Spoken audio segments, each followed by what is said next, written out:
നമസ്കാരം, ഞാൻ ജീവ മറിയം തോമസ്. ഡ്രീംക്യാച്ചർ മേക്കിംഗ് വീഡിയോയിലേക്ക് എല്ലാവർക്കും സ്വാഗതം. ആക്കാനായിട്ട് നമുക്ക് ആദ്യം വേണ്ടുന്നത് ഒരു റിങ്ങാണ്. ഏത് റിങ് വേണമെങ്കിലും നമുക്ക് യൂസ് ചെയ്യാം. റിങ്ങിൻ്റെ വലിപ്പം അത് നമ്മുടെ ചോയ്സ് തന്നെയാണ്. ഞാനിവിടെ എടുത്തിരിക്കുന്നത് എംബ്രോയ്ഡറി ഹൂപ്പിൻ്റെ സ്ക്രൂ വരുന്ന ഭാഗത്തെ റിങ്ങാണ്. സ്ക്രൂ റിമൂവ് ചെയ്തതിന് ശേഷം റിങ്ങിൻ്റെ രണ്ട് എഡ്ജും ഗ്ലൂ ഗൺ ഉപയോഗിച്ച് ഒട്ടിച്ചു കൊടുക്കുക. ഇനിയും റിങ്ങിൽ ചുറ്റാനായിട്ട് നമുക്ക് ത്രെഡ് വേണം. ഞാൻ കോട്ടൺ ത്രെഡാണ് എടുത്തിരിക്കുന്നത്. ഒരേ നീളത്തിലുള്ള 3 കോട്ടൺ ത്രെഡ് എടുക്കുക. എന്നിട്ട് അതിൻ്റെ അറ്റം ഒന്ന് കെട്ടിക്കൊടുക്കുക. അറ്റം കെട്ടിയതിന് ശേഷം 3 ത്രെഡും ഒരുമിച്ച് പിരിച്ച് എടുക്കണം. എന്നിട്ട് അത് റിങ്ങിൽ ഗ്ലൂ ഗൺ ഉപയോഗിച്ച് ഒട്ടിച്ചതിന് ശേഷം റിങ് മൊത്തമായിട്ട് ചുറ്റി കൊടുക്കുക.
ഇപ്പം ഞാൻ 2 തവണ റിങ്ങിൽ ത്രെഡ് ചുറ്റി കൊടുത്തിട്ടുണ്ട്. പക്ഷേങ്കിൽ ഇനിയും അത് കവർ ആവാനുണ്ട്. അപ്പം നമ്മൾ ഒരു തവണയും കൂടെ അങ്ങനെ തന്നെ ചുറ്റി കൊടുക്കുക.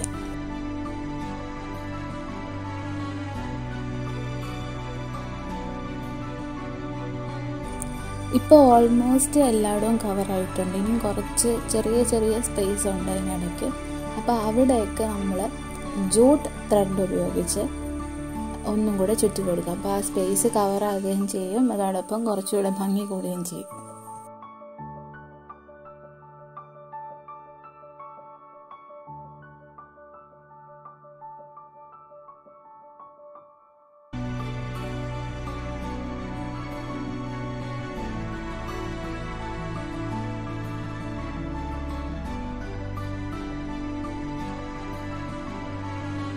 ഇനി നമുക്ക് ഡ്രീം ക്യാച്ചറിൻ്റെ ഉള്ളിലെ പാറ്റേൺ എങ്ങനെയാണ് ചെയ്യുന്നതെന്ന് നോക്കാം.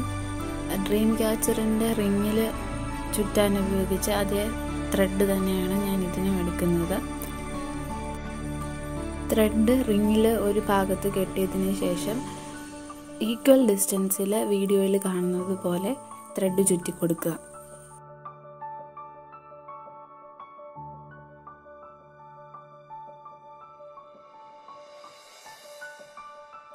നോർമലായിട്ട് ഡ്രീം ക്യാച്ചറിൽ കാണുന്ന പാറ്റേൺ തന്നെയാണ് ഞാനിവിടെ ചെയ്യുന്നത്.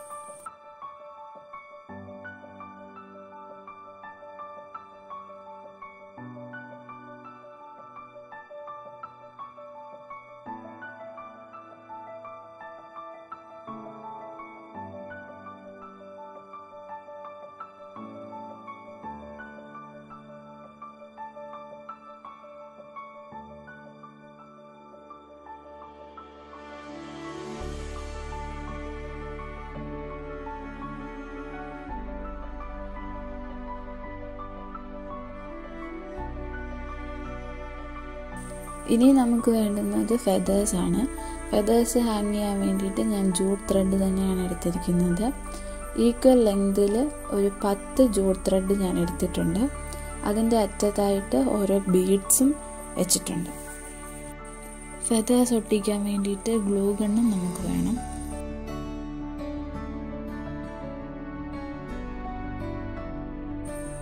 ഗ്ലൂ ഗൺ ഉപയോഗിച്ച് ഓരോ ഫെദേഴ്സും ജൂട്ട് ത്രെഡിലോട്ട് ഒട്ടിച്ചു കൊടുക്കണം.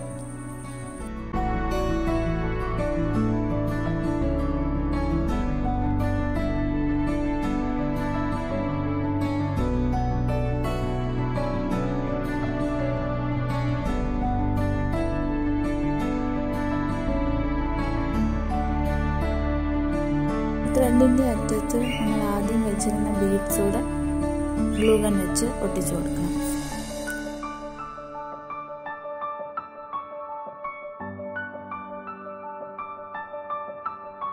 അങ്ങനെ ആ മുഴുവൻ ഫെദേഴ്സും ഇതേപോലെ തന്നെ ഒട്ടിച്ചെടുക്കുക.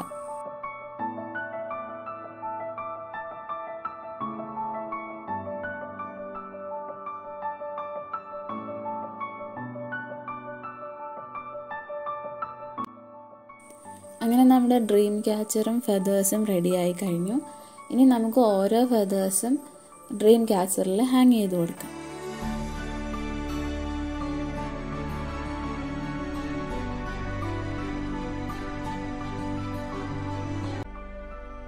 ഞാൻ ഓരോ ഫെദേഴ്സും ഡ്രീം ക്യാച്ചറിൻ്റെ റിങ്ങിൽ ജസ്റ്റ് ഒന്ന് കെട്ടിക്കൊടുക്കുക മാത്രമേ ചെയ്തിട്ടുള്ളൂ.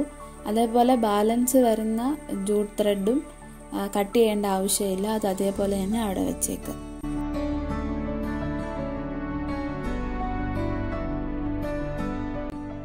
ഡ്രീം ക്യാച്ചറിന് എത്ര ഫെദേഴ്സ് വേണമോ അത്രയും ഫെദേഴ്സ് നമുക്ക് ആഡ് ചെയ്യാം.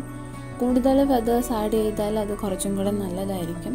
ഞാനിവിടെ 10 എണ്ണമാണ് എടുത്തിരിക്കുന്നത്. ഓരോ ഫെദേഴ്സും തമ്മിലുള്ള ഡിസ്റ്റൻസും നമ്മുടെ ഇഷ്ടത്തിന് തന്നെ നമുക്ക് ചെയ്യാം. ഇനിയും സെയിം ലെങ്തിലുള്ള ജൂട്ട് ത്രെഡ് എടുക്കുക, അത് ഓരോ ഫെദേഴ്സിൻ്റെ ഇടയ്ക്ക് കെട്ടിക്കൊടുക്കുക. ഇതെന്തിനാ ചെയ്യുന്നതെന്ന് വെച്ചാൽ 2 ഫെദേഴ്സിൻ്റെ ഇടയ്ക്കുള്ള ഗ്യാപ്പ് ഒന്ന് കുറയ്ക്കാൻ വേണ്ടിയിട്ട് ആണ്.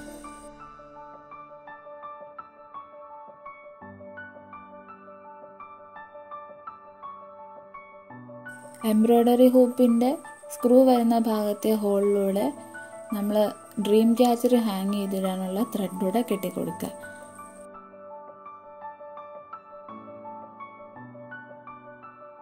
അപ്പോൾ നമ്മുടെ ഡ്രീം ക്യാച്ചർ റെഡി ആയി കഴിഞ്ഞു. ഇതാണ് നമ്മുടെ ഡ്രീം ക്യാച്ചറിൻ്റെ ഫൈനൽ ലുക്ക്.